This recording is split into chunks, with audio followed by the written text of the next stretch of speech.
Olá Floripa, olá Brasil, olá Mundo, eu estou aqui André Patunas e este é o programa Vida Inteligente, trazendo hoje um autor para a gente conversar sobre uma pessoa que foi minha conterrânea, né? Então eu estou aqui com o Marcelo de Carvalho Ribeiro, acertei? Acertei. Agora então tá. E a gente vai falar sobre Hipátia de Alexandria. Quem foi Hipátia de Alexandria? Primeiro, como é que você está? Tudo bem? Como é que está? Tudo bem, meu amigo? Tudo. Muito obrigado pela oportunidade. Tá aí, foi bom, essa oportunidade foi gostosa. Nós estávamos conversando antes do programa começar aqui.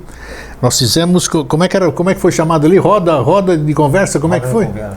Aquela roda de conversa, né, no Hotel Flop, que foi muito legal. Participou o Elan, o Paulo, participou o Jorge Antônio Ouro, o Marcelo, eu, foi muito bacana, teve uma repercussão boa. Eu estou aqui cobrando com eles aqui para a gente organizar mais um, para que a gente possa ver um novo tema, porque é muito difícil as pessoas abordarem isso, né? A televisão fala de outras coisas, um monte de futilidade não, tem público para tudo isso, né? Mas tem gente que anseia esse tipo de conversa, né? Nós falamos quanto tempo lá? 6 horas? Quanto nós gravamos? 6, 7 horas, né? Foi muito bom. 2 dias, né? 2 manhãs e 2 tardes. E aquilo lá foi muito bom, teve uma repercussão boa. Não é aquele nível fantástico de gente, né? Mas é um público seleto, aquele que anseia isso. Isso que nos interessa, exatamente levar informação para bons ouvidos, para bons corações e essas coisas assim. Então, e como é que você está? Tudo bem? Tudo tranquilo. Está feliz aí com mais um livro lançado? Mais 2 livros lançados. 2 livros lançados, já vamos falar deles, mas então vamos falar do primeiro, para que te conheço aqui um pouco. Quando é que você resolveu escrever livro? Eu escrevi 5 livros, tirei eles de circulação, o povo já sabe por quê, mas eu não tinha ideia de escrever livro. E um dia veio isso aqui, de uma intuição, digamos assim, e eu botei e saíram 5 livros, né? Então essa coisa, tem gente que nasce e fala, eu quero ser escritor, eu quero fazer romance, eu quero botar isso aqui. Como é que surgiu isso em você, o ato de escrever? Porque é interessante, né? A gente quer compartilhar muitas vezes. Por que você resolveu escrever livro? E quando? Primeiro, Eustáquio, eu me criei na biblioteca do meu avô. Ele lia muito, você tem um livro inteiro. Isso que é bacana. E eu cresci entre livros, lendo muito. Terminei o 2º grau, fui para a faculdade, me formei em Direito. Terminada a faculdade de Direito, terminou as férias, da noite que seria o primeiro dia de aula, eu em casa. Jantei com a minha mãe foi assistir novela, sentei com ela. Isso aqui não é para mim. E não é hoje, não é essa semana, não é esse mês. É para sempre.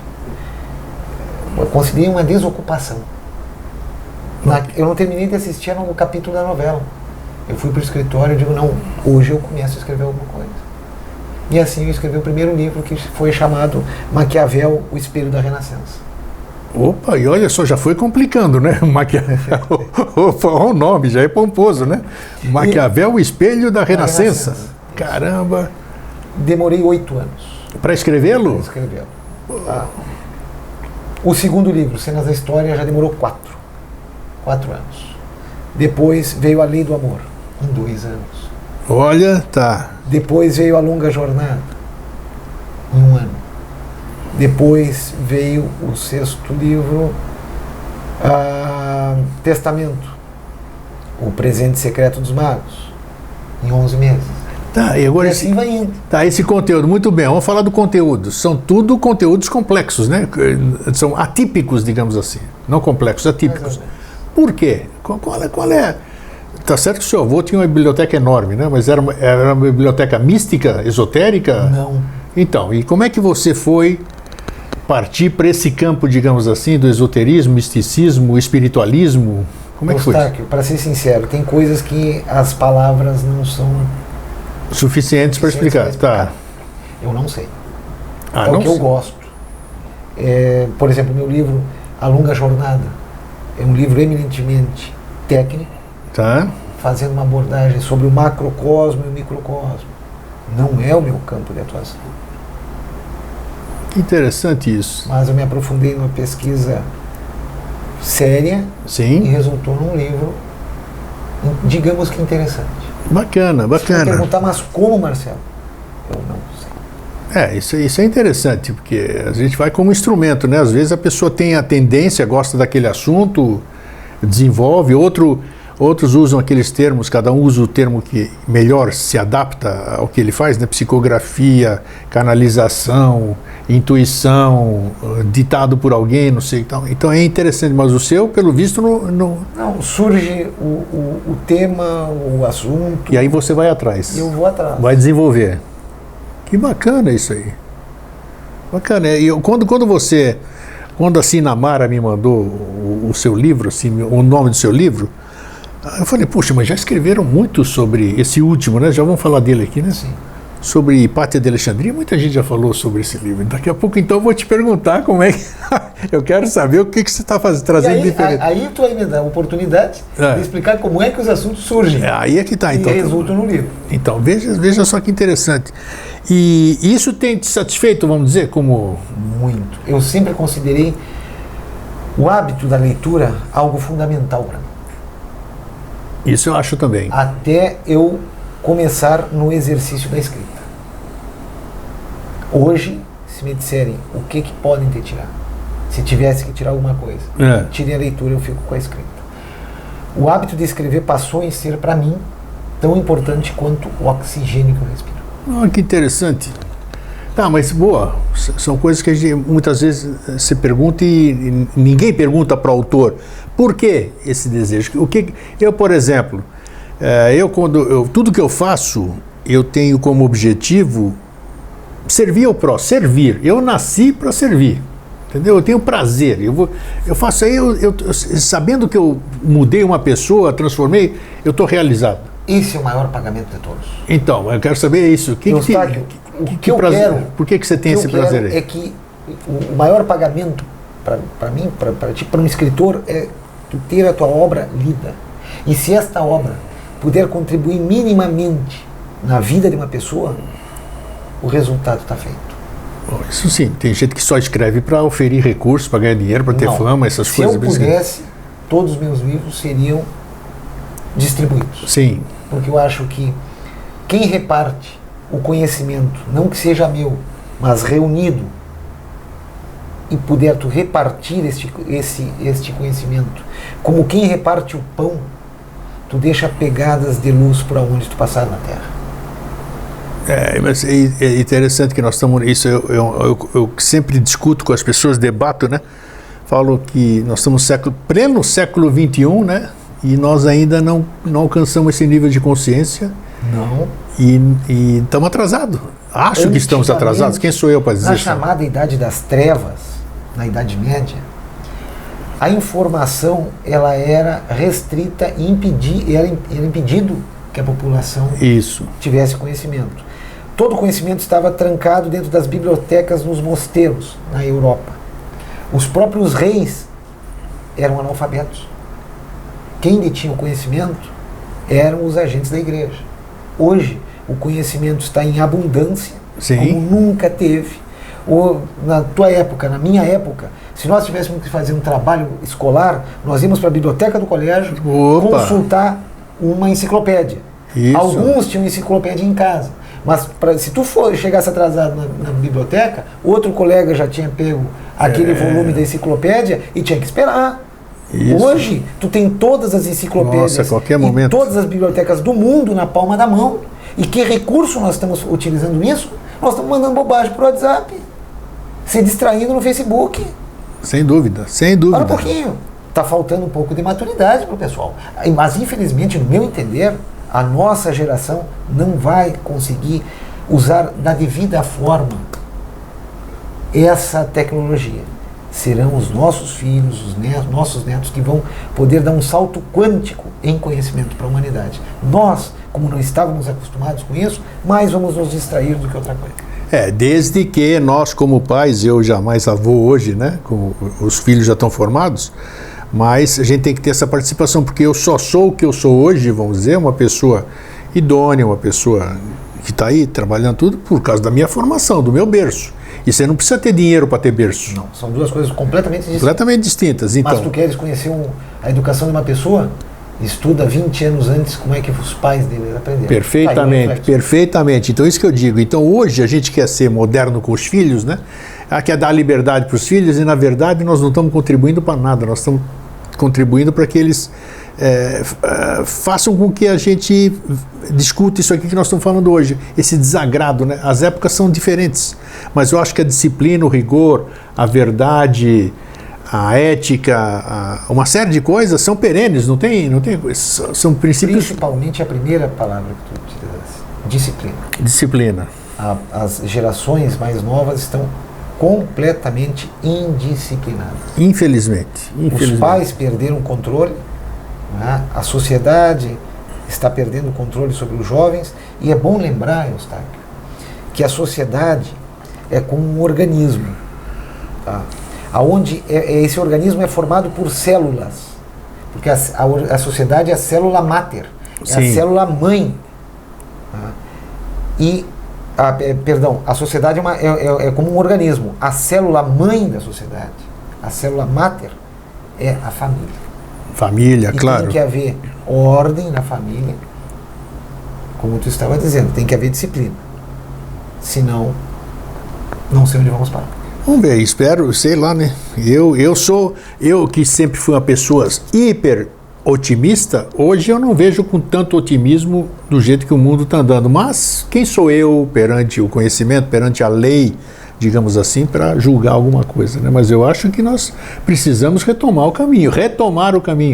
Porque no passado o caminho parecia que tinha uma direção legal. Hoje já não, criaram-se muitos atalhos e eu não sei se a gente se perdeu desse caminho. Mas, bom, vamos falar desse primeiro livro que você me trouxe hoje aqui, né? Você já falou como é que você começou. Você está lançando 2 livros então, né? 2 livros. De uma vez só, que bacana. Ponto de Luz, Mensagens de um Escriba. Fala primeiro do Escriba. Quem é o Escriba? Eu lancei aqui, ó, em setembro de 2018 uma página no Facebook chamada O Escriba. Opa, tá. Ainda tem? Ainda tem. Tá. Mais para promover os livros que eu escrevo, voltada mais para a literatura. O que acontece? As pessoas que começam a acompanhar a página, eu falando também sobre literatura, mas mandando mensagens positivas todos os dias, as pessoas estão muito carentes disso. Pode ter certeza. Extremamente Sim. carentes.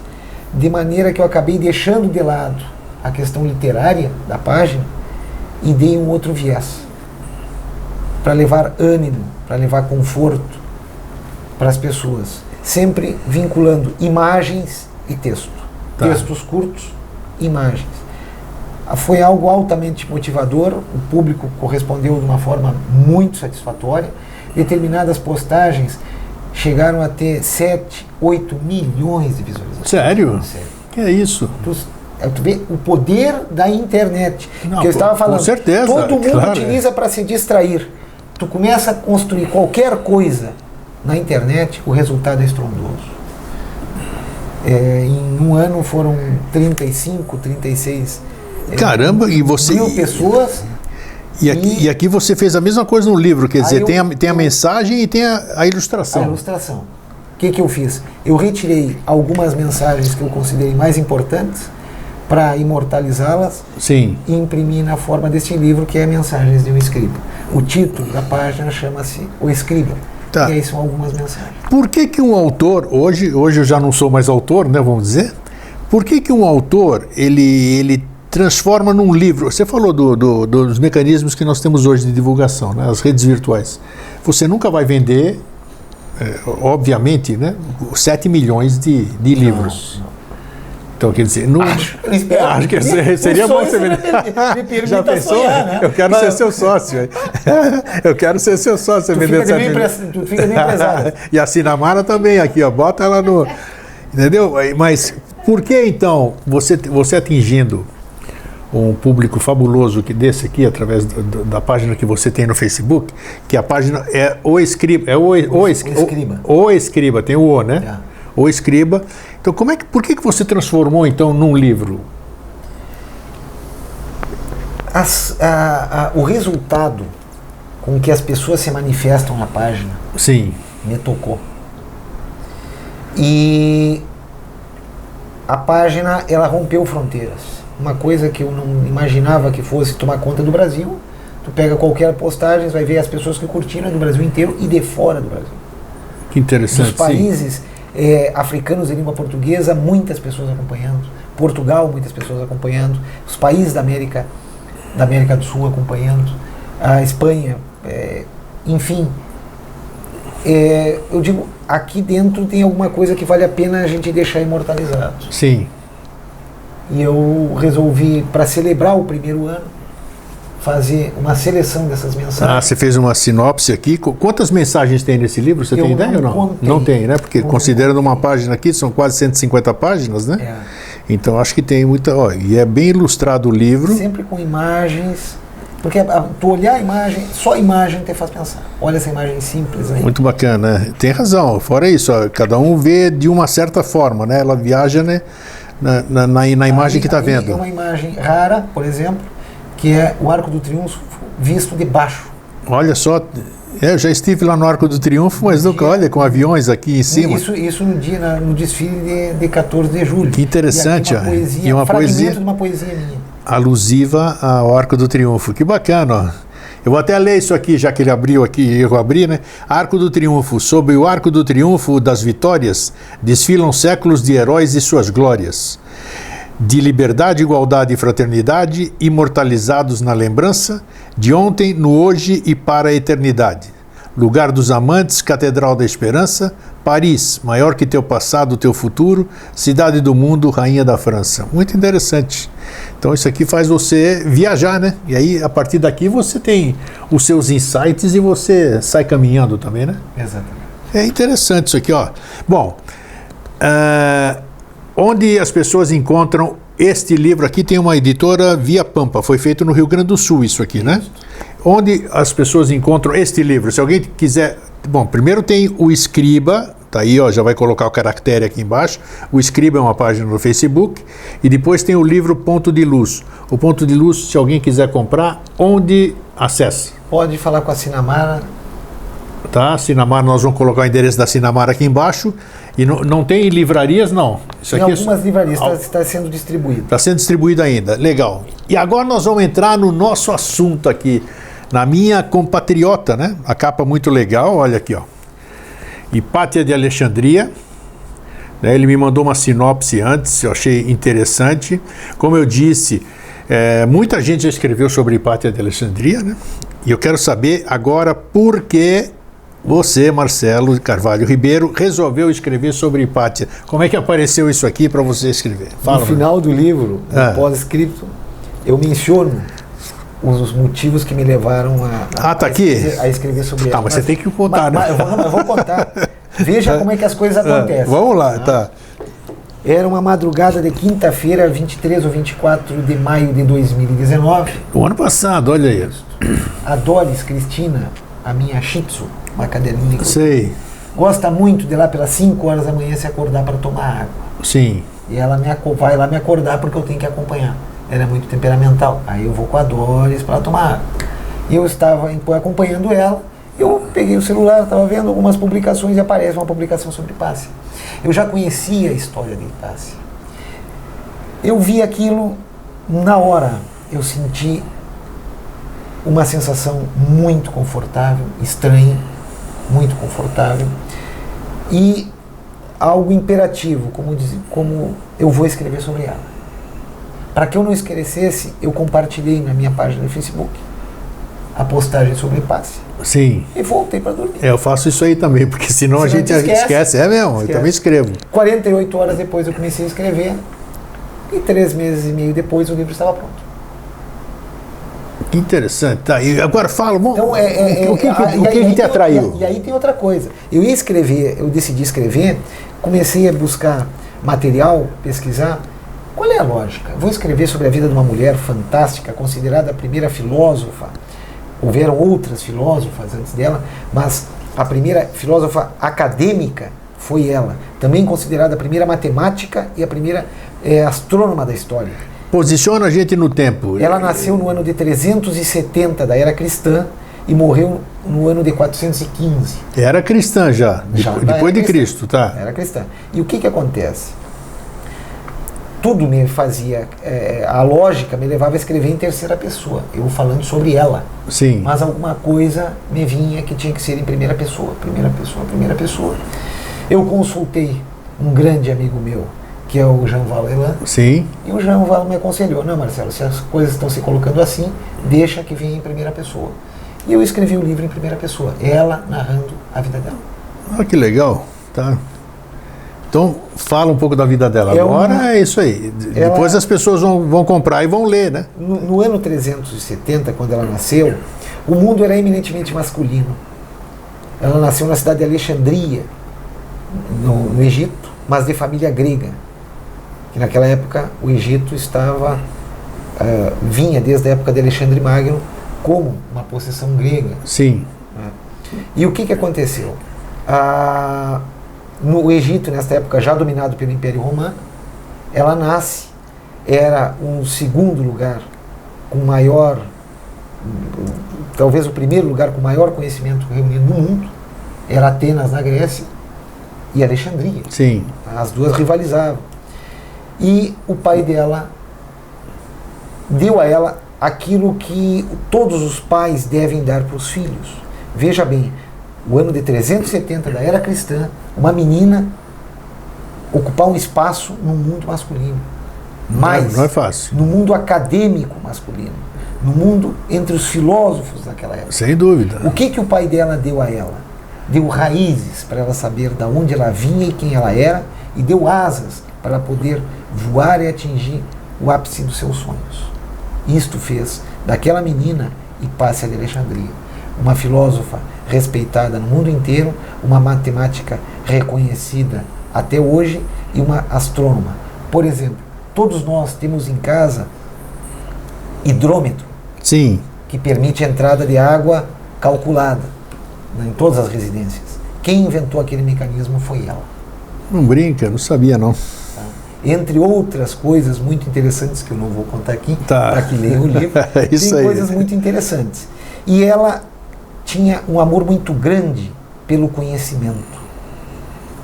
Ela cultuava religiosamente o deus Serapis, que é uma divindade sincrética entre os deuses egípcios e os deuses gregos, que era cultuado em Alexandria. Nesse momento, um pouco antes do nascimento dela, no ano de 325, no ano 312, o Império Romano se cristianizou.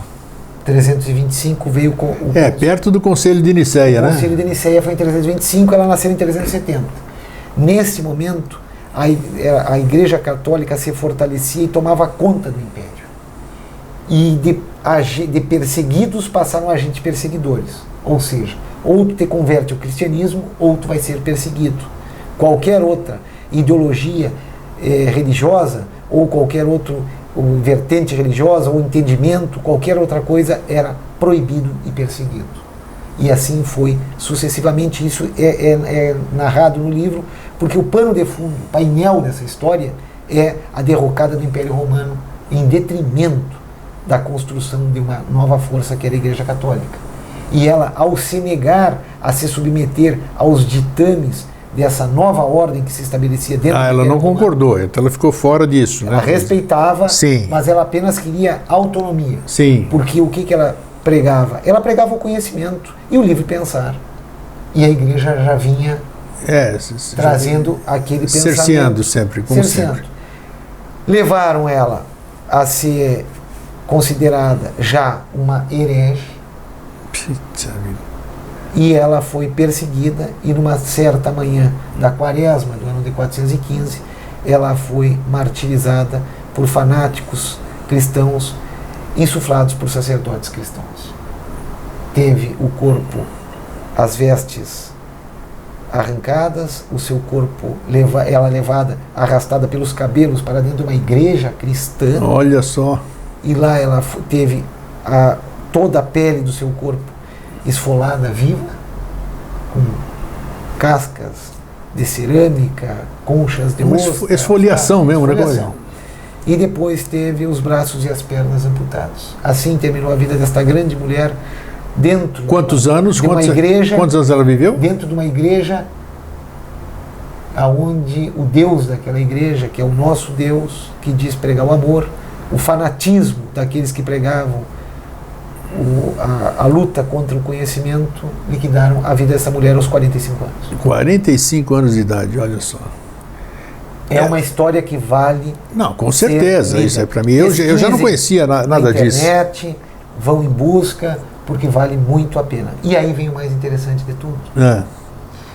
Nós estamos hoje aqui no estado de Santa Catarina. Há uma vinculação do nome de Santa Catarina e da história de Santa Catarina com Hipácia de Alexandria. Algumas correntes dizem que pode ser a mesma pessoa. Será? Ao final do livro eu abordo essa questão. Olha que interessante, vamos ver isso aí. Eu não estou dizendo, Eustáquio, que é ou que não é. O que eu estou dizendo é que vale a pena a pesquisa. Olha. Que cada um forme a sua opinião. Mas... É porque é Santa Catarina de Alexandria, né? Alexandria. Exatamente. Santa Catarina de Alexandria e, casualmente, ela é a padroeira dos filósofos, padroeira dos bibliotecários, padroeira dos estudantes. E eu não tenho ao certo agora, porque eu sou grego, você sabe, a gente festeja Santa Catarina, a padroeira daqui, né, onde a gente está. Parece que é novembro, 20 e pouco de novembro a data dela aqui. Então tem até um pedaço do osso dela, não sei como é que conseguiram, veio de Alexandria, a igreja de lá passou um pedaço de osso, está aqui na igreja. Então é interessante, olha só, vejam só que motivo de pesquisa aqui. Porque você chama de Hipácia, né? O T tem som de C aqui, como é que é isso? Não, uns dizem Hipácia, outros Hipátia. Tá, isso. Então, olha só, você aprofundou nessa pesquisa ou não? Regular. Eu cheguei às minhas conclusões. Eu digo no livro, eu cheguei às minhas conclusões. E agora convido, pesquisem e cheguem às conclusões. Olha, um indício forte, então isso é bom, hein? Tá, ela deixou alguma coisa publicada ou não? Sim. É mesmo? Sim. O que ela deixou? Mas ela deixou muitos escritos, ela ajudou o pai dela, o Theon de Alexandria, em pesquisas. Ela fazia pesquisas e fez trabalho sobre astronomia, sobre matemática e propriamente filosofia. Só que no Concílio de Niceia... Sim, para variar, né? Começou a busca para também apagar. O que não foi apagado dela pelos sacerdotes fanáticos, pelo Concílio de Niceia, também foi apagado. Olha só, mas... E o pouco que sobrou da história de Hipácia, hoje está guardado em bibliotecas dos povos árabes. Porque destruíram a Biblioteca de Alexandria, né? Biblioteca de Alexandria. Olha, o maior crime da humanidade foi esse. Aquilo que ela se correspondia com intelectuais de Damasco, sim, claro, de outros centros, aquilo ficou guardado. O que estava em Alexandria e dentro do Império Romano foi perdido. É interessante você ver que até hoje alguma coisa estranha, algo muito estranho, mas aí a gente entraria em campo de conjecturas, né? Você vê que hoje as religiões radicais, digamos assim, vamos chamar sem dar nome para nenhuma, elas visam destruir as nossas memórias do passado, né? Todas as evidências, todas elas. Então, por que será isso, né? E aconteceu também com a destruição da Biblioteca de Alexandria e do Serapeu. Uma das partes mais tocantes para mim escrever no livro foi a destruição do Serapeu, onde estava a Biblioteca de Alexandria. Puxa vida, isso foi... É muito tocante, tudo que eles passaram, e ela estava presa lá dentro, junto com aqueles que defendiam o livre pensamento. Como é que agora, você no ponto de vista, eu acho que uma das datas... Eu não posso dizer que é uma data super conhecida, o Concílio de Niceia, né? Sim. Mas ali decidiu-se muita coisa que, a meu ver, meu ponto de vista, nos tirou um pouco do caminho também. Sim, dois fatores. O que o Eustáquio está dizendo é com relação toda a construção em cima da doutrina cristã. Isso. O que Jesus veio nos trazer foi um ensinamento. Isso. Foi um código moral de conduta. Isso. Ponto. Foi isso. O que Jesus queria era que eu me comportasse da maneira como que os outros se comportassem em relação a mim, eu me comportasse em relação aos outros e assim mutuamente. Desta maneira nós estaríamos construindo o reino de Deus na Terra. Os seus seguidores, tanto os seus discípulos como os seus apóstolos, eles não entenderam a mensagem. E mais do que isso, eles queriam manter esse ensinamento de Jesus e a história de Jesus vinculada apenas ao povo judeu. Isso. Não era para ser assim. Jesus foi em busca de quem? De Paulo, na época Saulo de Tarso, que se transformou em Paulo e levou os ensinamentos de Jesus, a história da vida de Jesus para os gentios, para os povos que não eram judeus. Aí começou a primeira transformação, porque os ensinamentos de Jesus foram relegados a um segundo plano e Saulo de Tarso, agora Paulo, escreveu e assentou a igreja sobre a vida de Jesus. Sim, exatamente isso. Foi a primeira transformação. Tá aí. E essas igrejas que foram fundadas por Paulo tinham diversos viés, assim como tinham em Jerusalém outras igrejas que pertenciam a familiares de Jesus ou aos descendentes daqueles seus Um bom tema, você pode pensar num novo livro aí. Nós estamos começando a escrever justamente isso aí sobre o Concílio de Nicéia. E aí você vai conseguir um material fabuloso. E o que aconteceu? Então haviam diversas correntes dentro do chamado cristianismo primitivo. Eram algumas delas convergentes, outras divergentes, mas se respeitavam e as coisas iam assim. Aí chegou o ano de 312. Constantino cristianiza o Império Romano. Só que não poderia o Império Romano ser tomado por aquelas correntes tão divergentes dentro do cristianismo primitivo. Precisava de uma linha única para aquilo que estava nascendo, que era o catolicismo. O catolicismo é a fusão do cristianismo primitivo com reminiscências ainda do paganismo. Isso, falou bem, do paganismo. Isso é o cristianismo. E ali eles uniram. Eram mais de 60, 70 evangelhos. Foram reduzidos a 4. Isso, o resto é tudo apócrifo. Tá? E aí surgiu aquilo que nós conhecemos hoje como a Igreja Católica, mas que não é necessariamente o que Jesus nos ensinou. Perfeito, olha, isso aí eu espero trazer você aqui uma vez para lançar esse livro aí. Esse livro, se você tiver coragem, né? Que falta para as pessoas é coragem de escrever a história como é, porque isso aí fere as pessoas são cegas hoje, a fé cega, Eu quero ter, sem dúvida, eu quero te dizer o seguinte, tem uma pessoa que te indico para que tu entrevistes ela. É uma autoridade para falar sobre esse tema, chamado Alfredo Narras. Alfredo Narras? Amigo do Elan, meu amigo, ele mora em São Paulo, e juntamente com o Alfredo nós estamos nos debruçando sobre esse tema. Ah, maravilhoso. E isto deve resultar em um livro. Esse livro não será apenas meu, é o resultado de um trabalho meu e do Alfredo. Perfeito, mas se você passar no livro que você deu uma entrada aqui para mim, esse ponto de vista, porque o que você falou só faltou uma palavra que talvez você não queira tê-la pronunciado, porque o que Constantino fez foi impor. Ele fez uma imposição, acabou tudo, agora é assim, daqui para diante. Inclusive a instituição do 25 de dezembro como também data de nascimento de Jesus, caramba. Então, isso aí, todo mundo sabe que é. Nasceu em agosto do ano -7. Então, -7, tá aí. Agosto de -7. Né? Então, veja só que a farsa que nós vivemos. Mais precisamente, o Natal deve ser celebrado na noite de 21, aliás, ao meio-dia. Jesus nasceu ao meio-dia. Ao meio-dia de 21 de agosto do ano -7, exatamente. Estaríamos hoje no ano 2027, na verdade, 2027, né? Então tá aí. Exatamente. Na época as coisas eram impositivas. O que acontece? Mesmo perseguida, a seita, considerada seita cristã entre os romanos, ela foi avançando, e já a partir do ano 300, era o maior número dos habitantes do Império Romano era cristão.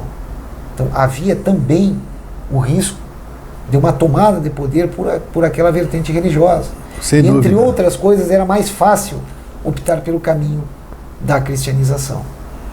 A humanidade também vinha amadurecendo e foram vendo que o que Jesus havia deixado era mais lógico, mais coerente do que aquela pleiade de divindades romanas. Sim, exato. E claro. a própria mãe, Helena, a mãe de Constantino, influenciou muito, teve um papel determinante sobre o filho para que o filho não sabia disso, não fazia nem ideia disso. Para que o filho se convertesse ao cristianismo e cristianizasse o Império. Olha. Contam que ele teve um sonho na véspera do combate da Ponte Mil, no ano de 312, contra Maxêncio, mas parece que não foi bem assim. Parece que ele teve uma visão. Ele viu nos escudos, ele viu no céu uma cruz flamejante, em volta dela dizia uma mensagem: In hoc signo vinces, com este sinal vencerás. Sim. No dia da batalha ele mandou pintar esta cruz nos escudos de todos os seus soldados. E querendo ou não, ele venceu a batalha. A partir dali, o Império Romano passou a ser cristão. Olha só que interessante, olha, eu tenho certeza que você também já começou, independente da sua religião, do que você acredita, mas isso é história. E é bacana a gente olhar a história por outro prisma, né? São painéis, desculpa te interromper, são painéis muito bonitos do nosso passado que foram apagados. Ah, sem dúvida, sem dúvida. Mas não há aquilo que permaneça, mesmo permanecendo escondido muito tempo, uma hora virá luz. Uma hora revela. E neste momento que nós estamos vivendo agora, com este afloramento de informações, com o alargamento de consciência das pessoas, com a busca dos porquês em tudo, não há mais como esconder. Chegou a hora da verdade vir à tona. Tomara, né? Porque, meu, assim, por isso que tem muita gente esperneando por aí, porque a verdade, cedo ou tarde, como você bem disse, aparece. Vamos voltar para a Hipátia, que nós estamos dentro do assunto aqui. Como esse livro, ele fala que ela viveu nessa época, né? Ela sofreu o que você acabou de dizer aí. Eu não sabia nem desse fim dela. Mas mostra exatamente o que ela teve que, além do que ela realizou, o que ela teve que superar para poder realizar o que ela fez? Foi terrível. Poxa, aqui, porque, olha, o livro é grosso aqui, gente. Ó. Ela contando... 336 páginas. Tem coisa beça aqui dentro. Tem. Tu vai gostar muito dos anos que ela passou em Atenas e na Grécia. É muito bonito. Ela, quando destrói o Serapeu, ela vai para o Egito. Ela navega pelo Nilo e conhece todos os antigos templos e todas as iniciações pelas antigas tradições egípcias. Depois dali, ela vai para a Grécia, onde ela também é iniciada nas tradições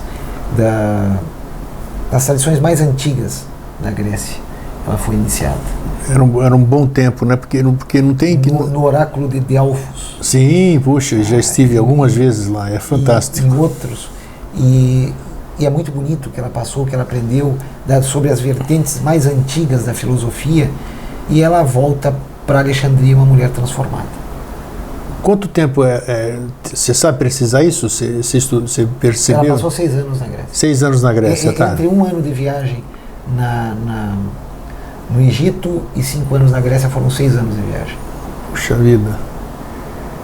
E aí ela deixou, como é que se diz? Ela foi uma mulher que casou, que teve família? Não, ela foi uma guerreira que foi uma estudante, vamos dizer, uma idealista. Ela dizia que ela era casada com a liberdade e com o conhecimento.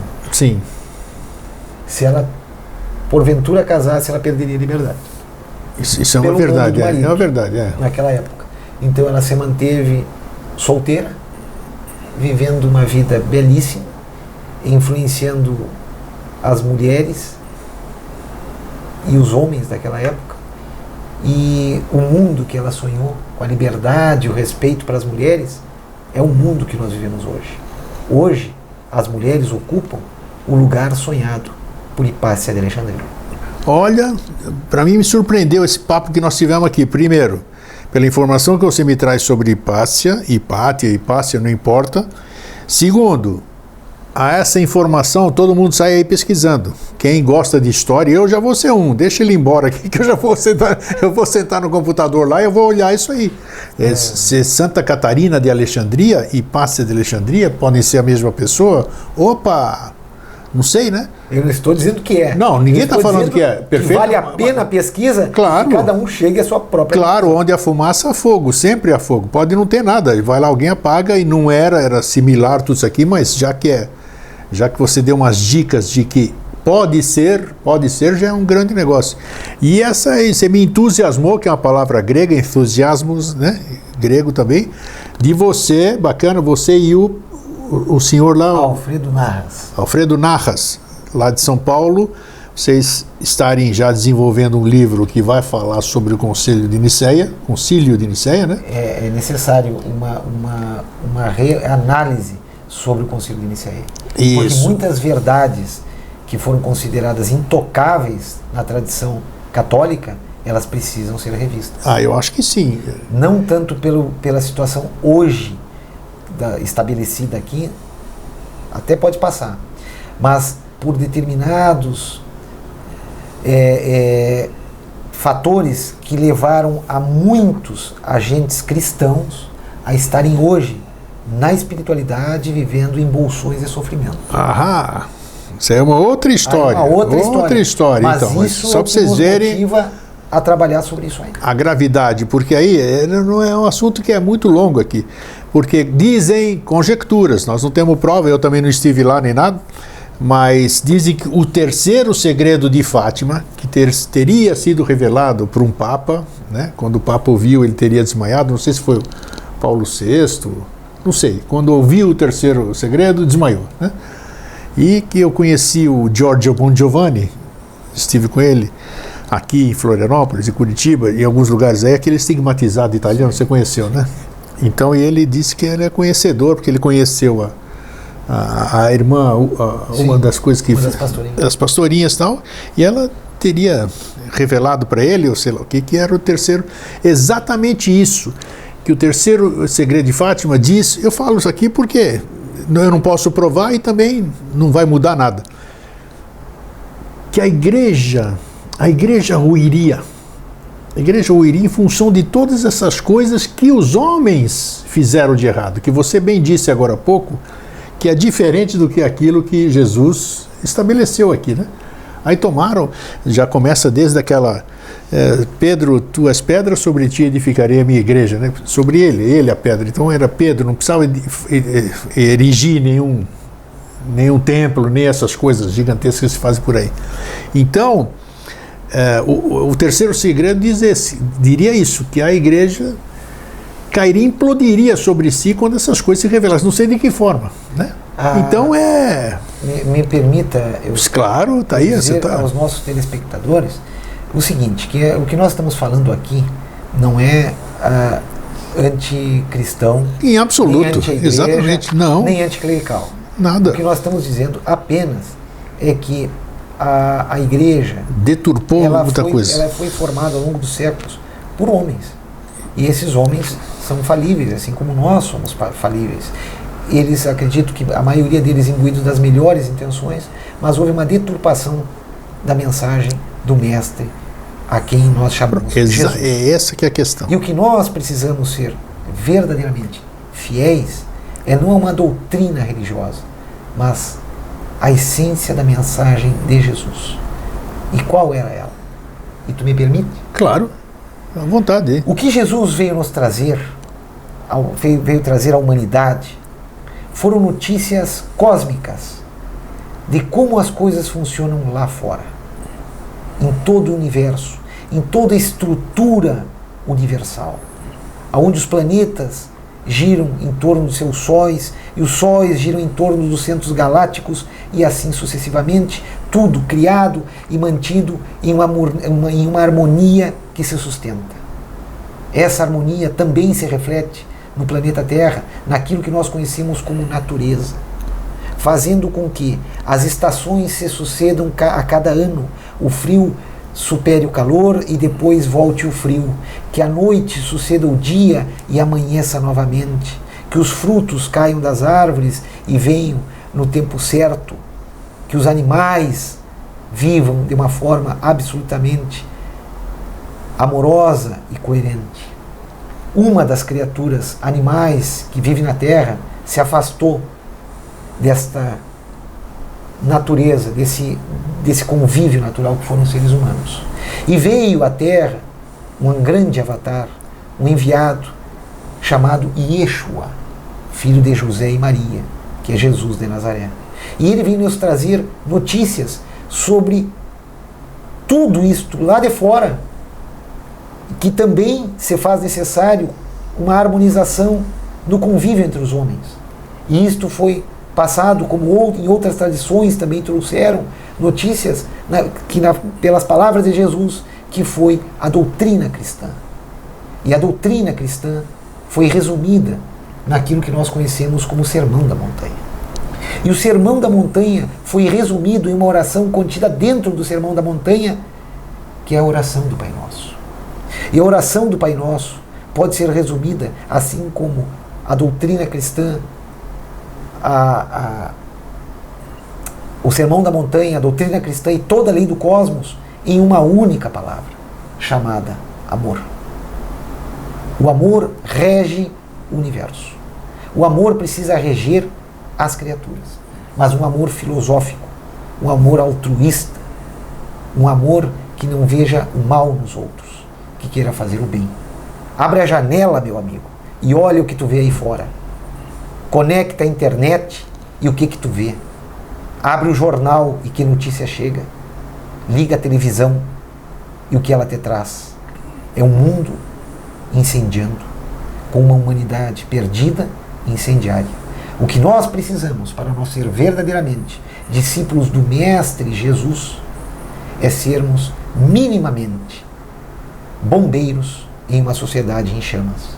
Ou seja, te pacifica, cuida de ti mesmo e segue a tua vida. Constrói dentro de ti o mais belo templo que tu pode imaginar para existir na Terra. Fazendo isso, tu vai estar ajudando a Jesus e a Deus a construir na Terra o reino dos céus. Muito bem falado, muito bem. Bombeiro de si próprio, olha só, isso aí já... apagar os próprios incêndios primeiro, para depois a gente poder fazer. Você foi muito feliz aí na sua fala. Acho que nós temos que ir em busca da nossa essência, aquilo que você falou, a essência do... Voltamos ao oráculo de Delfos. Perfeito, perfeito. Conhece-te a ti mesmo. Perfeito, perfeito. Olha, fechamos com chave de ouro. Olha, me surpreendi. Porque quando a gente... Você sabe que todo mundo sabe, 15 anos aqui, que o Vida Inteligente não tem pauta. A gente senta aqui com o convidado e bate papo. O que vier na cabeça a gente conversa. Então é sempre uma incógnita. O que nós vamos conversar, né? Como é que vai fluir? E fluiu melhor do que eu esperava. E agora você está já intimado desde já, né? Quando estiver pronto, intimado e convidado quando estiver pronto o livro, juntamente com o Nahas, né? A vir aqui para a gente debater isso aqui, que eu acho que é um assunto interessantíssimo. É desafiador, mas é muito com certeza que é desafiador. Desafiador mesmo, porque você vai mexer na cumbuca, né, como a gente diz. É por isso que eu falei a palavra no começo do programa, coragem, precisa ter coragem. Porque ninguém quer, porque eu não quero, porque eu prefiro ficar assim. Todo mundo prefere ficar em cima do muro, é muito mais cômodo, né?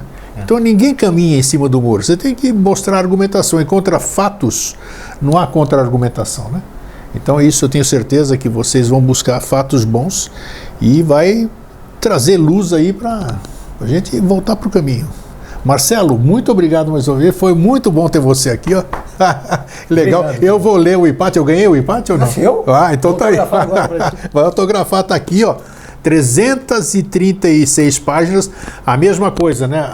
Se alguém quiser adquirir, é para Sinamara, né? Sinamara, eu vou passar depois, eu vou colocar o crédito aqui embaixo e nós vamos ver isso.